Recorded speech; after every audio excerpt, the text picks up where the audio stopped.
Sensation figures గురించి sensation మాటలు ఎప్పుడు చెప్తూ ఉంటారు వేణుస్వామి.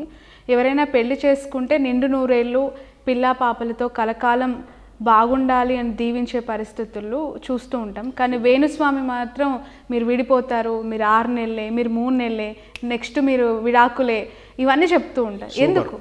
ఎందుకు అంటే జరగొద్దు అని తెలుసు కాబట్టి. అంటే అట్రాక్ట్ చేయడమా, నెగిటివ్ వర్డ్స్ చెప్తే ఎక్కువగా ఏం లేదు. ఇప్పుడు ఇక్కడ నుండి మనం ఇంటర్వ్యూ చేసే దగ్గర నుండి 4 కిలోమీటర్ల దూరం వెళ్తే సినీమాక్స్ అనేటువంటి ఒక థియేటర్ ఉంది. దాంట్లో కిషోర్ అని ఒక అబ్బాయి పనిచేసేవాడు. పేర్లు కూడా చెప్తున్నా, ఎంక్వైరీ చేసుకుంటారని. కిషోర్ అనే అబ్బాయి అక్కడ జిఎంగా పనిచేస్తూ ఉండే. వాడు ఒక అమ్మాయిని ప్రేమించిండు. వాడు అమ్మాయిని ప్రేమించిన తర్వాత వాళ్ళిద్దరు జాతకాలు చూసి, అరే నీకు ప్రాణగండం ఉందిరా, మీ ఇద్దరికి షష్టాష్టకాలు అయినాయి, నువ్వు చనిపోతావు ఈ అమ్మాయిని చేసుకుంటే, నువ్వు చేసుకోక బిడ్డ అని చెప్పిన.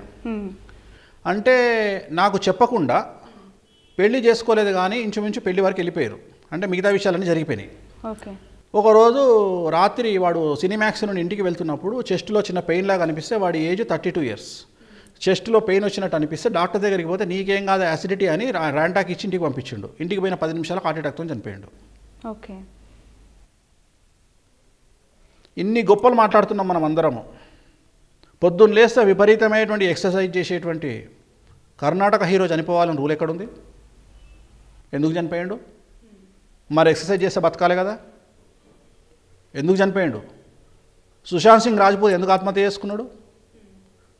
రియా చక్రవర్తి కాంబినేషన్తో ఆయనకు ఉన్నటువంటి గ్రహబలం ఏంది? ఆయన గర్ల్ ఫ్రెండ్ రియా చక్రవర్తే కదా, ఎందుకు సూసైడ్ చేసుకుండు? మీరు అబ్జర్వ్ చేస్తే ప్రతి ఒక్కటి నేను చెప్పిన దానికి శాస్త్ర ప్రామాణికం ఉంది, నా సొంత కవిత్వం కాదు. ప్రతి ఒక్కటి నేను మాట్లాడింది షష్టాష్టకాల గురించే మాట్లాడినా.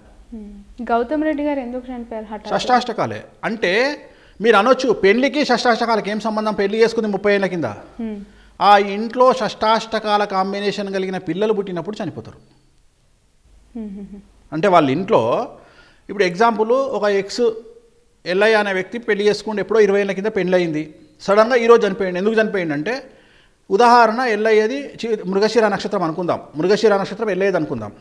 వాళ్ళ ఇంట్లో ఒక పాప పుట్టింది, ఆయన బిడ్డకు బిడ్డ, ఆ బిడ్డది చిత్తా నక్షత్రం అనుకుందాం, ఈయన చనిపోతాడు. తాత. ఓకే. సో ఈ షష్టాష్టకాలు చిత్తా మృగశిర ధనిష్ట నక్షత్రాల కాంబినేషన్ ఎక్కడన్నా రావచ్చు. వ్యాపారంలో గొడవలు రావచ్చు, అత్తాకోడల మధ్యన గొడవలు రావచ్చు, ప్లస్ ఇంట్లో కుటుంబంలో మ్యారేజ్ జరిగినప్పుడు గొడవలు రావచ్చు. అత్తాకోడలు అంటే మర్చిపోయాను, బ్రహ్మణికి అలాగే చంద్రబాబు గారి వైఫ్కి కూడా ఈ మధ్య కాలంలో బాగా ఇష్యూస్ అవుతున్నాయని న్యూస్ వస్తూ ఉన్నాయి. Celebrities issues, political issues common అమ్మ అవన్నీ. ఇప్పుడు గొడవలు అనేది అదే చెప్తున్నా, సహజం అవన్నీ, అది పెద్ద విషయం కాదు. రెండో అమ్మాయి అడ్మినిస్ట్రేటరు, అంటే పెద్ద కొట్లాటలు అంటే రోడ్ ఎక్కే కొట్లాటలు ఏముంటాయి? మిస్అండర్స్టాండింగ్స్ ప్రతి ఇంట్లో కలియుగంలో మిస్అండర్స్టాండింగ్స్ సహజం, వాటిని పెద్దగా చూడాల్సిన పని లేదు. సో దీనికి జాతక ప్రామాణికము పక్కకు పెడితే నార్మల్గా గొడవలు జరుగుతూనే ఉంటాయి, అండర్స్టాండింగ్ ప్రాబ్లమ్స్ వస్తాయి. ఎలా ఉంటుంది? నారా లోకేష్ గారు కావచ్చు, బ్రహ్మణి గారు కావచ్చు, నెక్స్ట్ బాగానే ఉంది. వాళ్ళు పెద్ద చెప్పుకోదగ్గ సంచలనాలు అయితే వాళ్ళ లైఫ్లో లేవు. నెగిటివ్ లేవు, పాజిటివ్ లేవు. ఉంటుంది, ఈ బండి నడుస్తుంటుంది అంతే.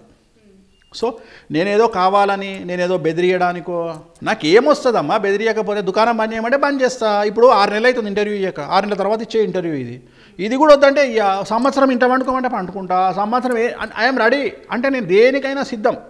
నేను అనే పాయింట్ ఏంటంటే, నేను వ్యాపారం చేసుకుంటా, రియల్ ఎస్టేట్ చేసుకుంటా, నాకు ఏది దోస్తా చేసుకుంటా. అంటే నేను దీని మీద ఎందుకంటే దీనిలో కష్ట నష్టాలు చూసిన నేను ఏ లెవెల్కి వెళ్ళినా అంటే, నన్ను ఒక చితి మీద పడుకోబెట్టి లేపుకొచ్చారు. అంటే నన్ను అంత టార్చర్ పెట్టారు అన్ని రకాలుగా.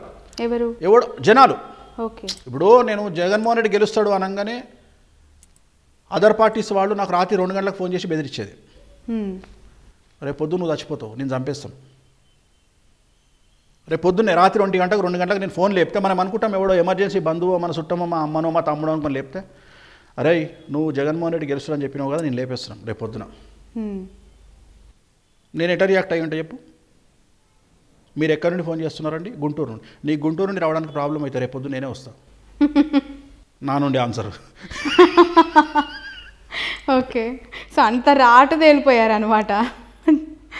ఇష్యూస్ మిమ్మల్ని అలా చేసిన నేను ఇట్లా తయారు కాలే. నేను ఇట్లా తయారైతందుకు సమాజం కారణము, నా ముందు చూపు కారణం. నా ముందు చూపు కారణం. ఓకే. అంటే నన్ను ఎక్కడెక్కడ కార్నర్ చేస్తాడో నేను ముందు చూపులో నేనే కార్నర్ చేసుకుంటూ వస్తున్నా. ఓకే.